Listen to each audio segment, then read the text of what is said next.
हाँ, तो भैया हमारी जो इसरो है वहाँ से एक बहुत ही तड़कती-भड़कती न्यूज़ आई है।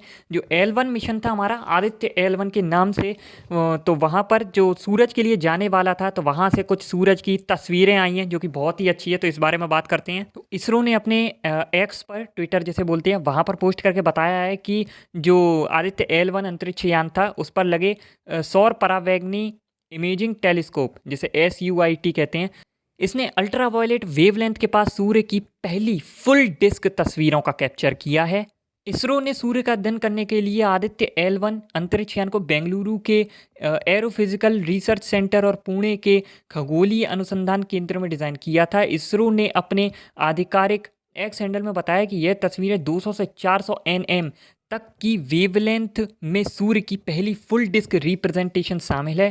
और तस्वीरें सूर्य के फोटोस्फीयर और क्रोमोस्फीयर ये लेयर्स होती हैं उसकी कि जटिल विवरण का प्रदान करती हैं, बताती हैं उसके बारे में मतलब। तो इसरो ने आगे बताया है कि शुक्रवार को यह उपलब्धि सौर अवलोकन और अनुसंधान में एक महत्वपूर्ण मील का पत्थर है। बिल्कुल है भाई, आपने कई रिपोर्ट्स वगैरह पढ़ी होंगी तो उसमें देखा होगा कि जो साइंटिस्ट है वो फोटो को देखकर ही काफ़ी चीज़ें पता लगा लेते हैं कि ये इसमें ऐसी चीज़ें क्यों हो रही हैं, काफ़ी चीज़ें वो लोग पता लगाते हैं। हेलो, और आपको पता ही होगा कि जो आदित्य एल-1 अंतरिक्ष यान है इसको 2 सितंबर को लॉन्च किया गया था, आंध्र प्रदेश के हरिकोटा से लॉन्च किया था। और ऐसा नहीं है कि ये जो इमेजेस है पहली बार खींची गई, इससे पहले भी खींची गई थी, लेकिन इस बार क्या है कि थोड़ा पूरी खींची गई है और अच्छे एकदम क्वालिटी वगैरह में खींची गई है।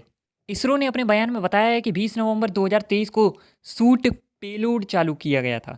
एक सफल प्री कमीशन चरण के बाद टेलीस्कोप ने 6 दिसंबर 2023 को अपनी पहली लाइट साइंस इमेज ली थी। इन तस्वीरों को 11 अलग-अलग फ़िल्टर्स का उपयोग करके लिया गया था। सोचो इंसानों की ऐसी फ़ोटो ली जाए तो कितनी डिटेल्ड आएगी ना। इस मिशन को एल-1 इसलिए कहते हैं क्योंकि ये एल-1 पॉइंट से बिलॉन्ग करता है। ये एल जो यान है ये एल-1 पॉइंट पर भेजा गया है क्योंकि वहाँ पर क्या होता है कि ग्रेविटी ऐसी होती है कि जो कैंसल आउट कर देती है अर्थ की और सन की ग्रेविटी को। मतलब कि ना तो आपका यान सूरज की तरफ खिंचेगा ना ही पृथ्वी की तरफ। मान लो सूरज जिसके पास मास ज़्यादा होता है उसकी ग्रेविटी ज़्यादा होती है। अब अगर आप थोड़ा भी उधर कर देते हो सूरज की तरफ वो अपनी तरफ खींच लेगा पूरे ही उस यान को, और अगर थोड़ा सा हमारी तरफ पृथ्वी की तरफ ज़्यादा हो जाता है तो पृथ्वी खींच लेगी। इसलिए कुछ पॉइंट्स होते हैं जहाँ पर कैंसिल आउट हो जाती है ग्रेविटी, मतलब कि कोई ऑब्जेक्ट है तो वहीं स्थिर रहेगा और किसी की तरफ खिंचेगा नहीं। और इस बिंदु का नाम भी होता है, तो एल-1 है जैसे कि, तो इसका मतलब हुआ लैग्रेंजियन। भाई बहुत खतरनाक नाम है। लैग्रेंजियन बिंदु पृथ्वी से लगभग 15 लाख किलोमीटर की दूरी पर स्थित है। इसे एल-1 बिंदु तक पहुंचने में लगभग 4 महीने का वक्त लगा था। तो आदित्य एल-1 का 2024 के जनवरी में एल-1 बिंदु पर पहुंचने का अनुमान है। अभी पहुंचा भी नहीं है दोस्तों, अभी तो टाइम लगेगा भाई। आपको पता ही होगा कि काफ़ी सारी फ्यूचर की तैयारियां चल रही हैं, जैसे हम मंगल पर भेजेंगे लोगों को, उसके बाद शुक्र पर भी ध्यान केंद्रित है इसरो का, वहाँ पर भी वो कुछ प्रयोग अपने करने चाहते हैं। तो शुक्र पर हम शायद पहली बार जाएंगे, इसलिए शुक्रयान 1 को दिसंबर 2024 के अंत तक लॉन्च होने की संभावना है। मतलब अगले साल भी मज़ा ही आने वाला है यार। मुझे ऐसी चीज़ें ना साइंस से रिलेटेड अगर कुछ होता है तो बहुत ही मज़ा आता है। आगे की न्यूज़ कुछ इस प्रकार है कि जो आने वाले साल हैं उसमें क्या होगा, पृथ्वी की निगरानी करने और अंतरिक्ष में कुछ सबसे आश्चर्यजनक वस्तुओं की खोज करने के लिए 3 सैटेलाइट और छोड़ेगा इसरो।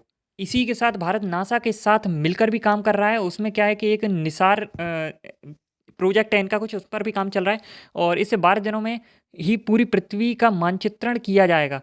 इससे मिलने वाला डेटा वैज्ञानिकों को जलवायु परिवर्तन के प्रभावों को बेहतर ढंग से समझने के लिए जानकारी देगा। तो ये भी अच्छा, और भी हम काफ़ी सारे रशिया के संग भी कर रहे हैं और भी काफ़ी सारा काम कर रहे हैं जो कि हर साल होता रहेगा। तो ये बहुत ही अच्छी न्यूज़ है हमारे लिए। आपको कैसा लगा ये वीडियो देखकर कमेंट करके ज़रूर बताना दोस्तों।